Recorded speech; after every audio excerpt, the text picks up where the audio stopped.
கந்தரோடே ஸ்கந்தகரோதய கல்லூரியின் வருடாந்த மாணவர்களின் இல்ல விளையாட்டுப் போட்டி நிகழ்வுகள் நேற்று 12ஆம் தேதி வியாழன் பிற்பகல் 1 மணிக்கு கல்லூரி அதிபர் டி லோகராஜா தலைமையில் ஆரம்பமானது.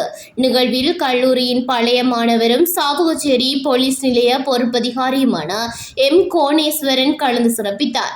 சிறப்பு விருந்தினர்களாக கல்லூரியின் பழைய மாணவரும் வைத்திய கலாநிதியுமான கே சிவகுமார் மற்றும் வலிகாமம் வலய கல்வி பணிமனை உடற்கல்வி ஆசிரிய ஆலோசகர் மேஜர் என் கஜேந்திரனும் கலந்து சிறப்பித்தனர்.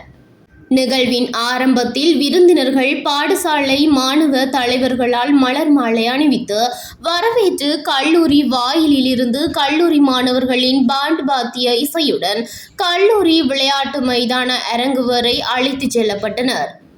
மைதானத்தில் மங்கள விளக்கேற்றப்பட்டு தேசிய கொடி, பாடசாலை கொடி, இல்லக்கொடி என்பன ஏற்றப்பட்டன.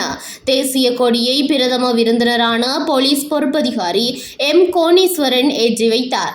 அதனைத் தொடர்ந்து மாணவர்களால் ஒலிம்பிக் தீபம் ஏற்றப்பட்டது. விளையாட்டு நிகழ்வுகளை பிரதம விருந்தினரும் பழைய மாணவருமான எம் கோணேஸ்வரன் சம்பிரதாயபூர்வமாக ஆரம்பித்து வைத்தார். விளையாட்டு நிகழ்வுகளில் மாணவர்களின் அஞ்சலோட்டம், கோலூன்றி உயரம் பாய்தல், கயிறு இழுத்தல் போன்ற விளையாட்டுகள் மைதானத்தில் பார்வையாளர்களை கவர்ந்தன. அத்துடன் மைதானத்தில் இடைவேளை நிகழ்வு எல்லோர் மனங்களையும் மெய்மறக்கச் செய்தன. இறுதியாக மாணவர்களுக்கான பரிசில்கள், பதக்கங்கள், கேடயங்கள் விருந்தினர்களால் வழங்கப்பட்டன.